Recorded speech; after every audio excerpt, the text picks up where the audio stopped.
ललितबंध या मालिकेतल्या पहिल्या काळाचंद्र या अभिवाचनाला तुम्ही सर्वांनी जो उत्स्फूर्त प्रतिसाद दिलात त्यासाठी तुम्हा सर्वांचे आभार. आज आपण या मालिकेतलं दुसरं पुस्तक पाहतो आहोत. दुर्गाबाई भागवत यांचं ऋतुचक्र हे पुस्तक. या पुस्तकाची आणि या लेखिकेची महाराष्ट्रातल्या वाचकांना वेगळी ओळख करून देण्याची मला वाटतं आवश्यकता नाही. या पुस्तकातले लेख काहीसे विस्तृत स्वरूपाचे आहेत. बदलणाऱ्या ऋतूंबरोबर बदलत गेलेला भवताल याचं अगदी काव्यात्मक रसभरीत वर्णन असं काहीसं या पुस्तकाचं स्वरूप म्हणता येईल. सर्व बदलणाऱ्या ऋतूंबरोबर भवतालात होणारे अगदी बारीक सारीक बदल, झाडं, पक्षी, पानं, वेली, आकाश यांचे विभ्रम, यांचे भाव टिपणारं हे पुस्तक आहे असं मला वाटतं.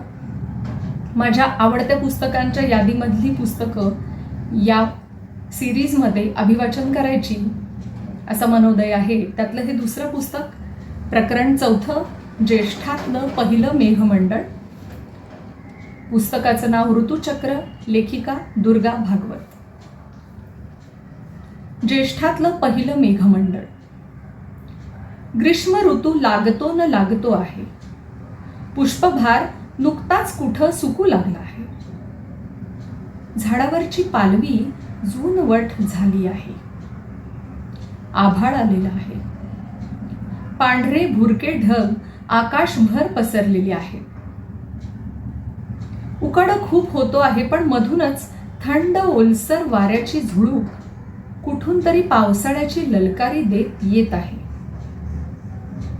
वसंताचं खेळकर अल्लड वातावरण लुप्त झालं आहे. प्रौढपणाची सावली साऱ्या दुनियेवर पडली आहे. उन्हाळा पावसाळा गळ्यात गळा घालून कधी इथे कधी तिथे पण स्वैरपणे भटकताय. वारे आणि ढग या दोघांची हातमिळवणी होते आहे. दोघेही जणू अभिन्न आहेत. सुंदर फुले, फळं, कोवळी पालवी, पक्ष्यांच्या प्रणयी ललकार्या धारण करणारा अल्लड वसंत यांच्यात मिसळूच शकत नाही. वेगळाच, अगदी एकटाच पडतो तो. आता ऋतू येतील ते सारे जोडी जोडीनं एकमेकात मिसळूनच येतील. वसंताची कच्ची फळं, ते फुलांचे तुरे सारं लोपलं. आता प्रौढपणा धारण करून निसर्ग मधुर पक्व फळं घेऊन आला आहे. झाडांवर शेंगा धरल्या आहेत. सगळीकडे झूनपणा, भारदस्तपणा भरलेला आहे. हा भारदस्तपणा बघा या ढगांनीच कसा वाढवलाय तो. पांढरे पांढरे ते ढग रात्रीच एकाएकी जमा झाले. कृष्ण पक्षातल्या काळ्या रात्री नक्षत्रे लुकलुकत असायची यावेळी, पण ती झाकून गेली आहेत. जणू सृष्टी मातेला आता डोळे मिचकवण्याचे त्यांचे चाळे नकोसे वाटतात. संध्याकाळी कुठं इथं तिथं भटकणारी काळसर अब्रखंड आता पांढरी होऊन, विशाल होऊन आकाशाला गवसणी घालतात. आणि ती चंद्रप्रकाश नसताना सुद्धा इतकी पांढरी दिसतात की खरोखरच ढगाळलेली पावसाळ्यातली अंधारी रात्र भयाण काळीकुट्ट वाटते, तशी ही ग्रीष्मातली पहिल्या मेघमंडळानं मंडित झालेली रात्र भासत नाही. अंधाराचं तर नाव नाही. पहाटेपेक्षाही उजाळा सगळीकडे दिसतोय. झाडाचे पान आणि पान, फांदी आणि फांदी काळसर असली तरी स्पष्ट वेगळी उठून दिसते आहे. काळोख असा नाहीच कुठे. वस्तू मात्र झोपले असले तरी मेघमंडळानं जागता पहारा ठेवला आहे. गडगडाट नाही, चमचमाट नाही. कधी आधल्या मधल्या काळ्या ढगातून 4-2 पाण्याचे थेंब स्तब्धपणे जमिनीवर पडतायत. आवाज नाही, सळसळ नाही. त्या थेंबांमुळे मातीचा सुवास मात्र उसळून हवेत वाऱ्याच्या झुळकीबरोबर तरंगत राहतोय अलगद. या वासामुळेच सकाळी झाडांच्या पानावरचे टप्पोर थेंब हे दवाचे नसून पावसाचे आहेत असं समजायचं. छाया आणि प्रकाश या दोघांनाही आपल्या पोटात साठवणारे हे ढग पहाटेची लाली सुद्धा कशी रोखून धरतात. कुठेच स्वैर पण नाही. ढगांवर करडी, गुलाबी, पिवळी छटा दिसती आहे म्हणून सूर्योदय झाला असं समजायचं. ऊन, पाऊस, वारा सारं काही या मेघमंडळानं बंदिस्त करून ठेवलं आहे. वाराही रोखलाय. झाडाचं पान आणि पान याच्याच हुकमाने हलणार. ऊन नसल्यामुळं छाया नाही आणि प्रकाश पण नाही. एका काचेरी आवरणाखाली जसं काही सारं वस्तुजात आलं आहे. छायाप्रकाशाचा खेळ भारतासारख्या उष्ण देशात नेहमीच विलोभनीय असतो. पण छायाप्रकाश एक झालेलं हे कुंद वातावरणही निराळ्या शोभेने नटलेलं असतं.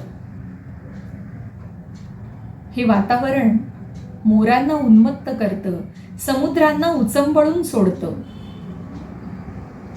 या मंद प्रकाशात ऊन नसल्यामुळं झाडं जी उन्हात एकदम काळसर हिरवी किंवा पोपटी पालवी असताना सोनेरी दिसतात तशी नाही दिसत.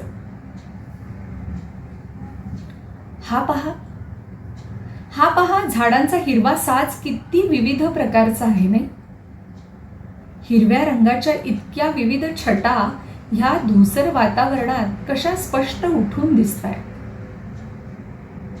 ते समोरचं आंब्याचं झाड पाहिलं. काळसर जून राठ पानांनी भरून गेलंय. झाडाची उंची बेताचीच असल्यामुळं पानांवर धुळीची पुटं चढली आहेत. पण अलीकडचं आंब्याचं झाड पलीकडच्या दुसऱ्या झाडाला अधिक जिवंत करत आहे. पावसाच्या थोडीशी आधीच त्याला नवीन पालवी धरू लागली आहे. वरची पालवी अगदी कोवळी, ती गर्द अंजिरी आहे. तांबड्या रंगात हिरवी छटा आहे नाही अशीच. अंजिराच्या या 2 छटा त्या कोवळ्या रेशमी पालवीवर किती खुलून दिसतायत. गर्द हिरवे आणि पोपटी पालवी धारण करणारे शेवग्याचे झाड तर आणखीनच निराळ्या रंगाचे आहे. नारळाची झाडं सदाच गर्द काळसर झावळ्यांनी भरलेली, पण त्या झावळ्यांचा रंग आता पडलेला आहे, मलूल झालाय, जरासा तपकिरी वाटतोय. लवकरच त्या झावळ्या कोसळतील आणि नव्या पानांवर पावसाळ्यात हिरवा रंग फिरून खुलेल. पलीकडे ते पहा अडुळशाचं झाड. वरची बाजू त्याची पांढरट पिवळट पोपटी पानांनी भरली आहे. किती वेगळं दिसतंय नाही ते झाड. त्याच्यात जरा मागे तर अशोकाचं झाड आहे. ते पाचूसारख्या शोभिवंत पानांनी नटलं आहे, सजलं आहे.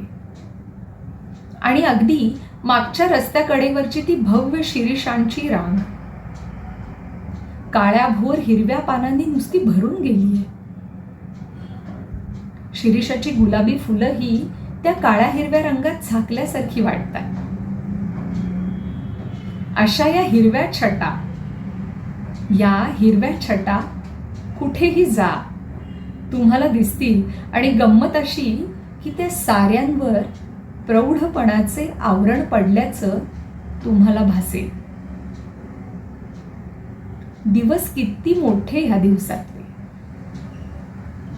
आसमंतातल्या कुठल्याही देखाव्याचं निरीक्षण पोटभर करता येतं. तास संथपणे चालत असतात. उगीच नाही या महिन्याला ज्येष्ठ म्हटलेलं. मोठ्यातला गंभीरपणा, संथपणा, भावगंभीरता या महिन्यात अगदी काठोकाठ भरली आहे.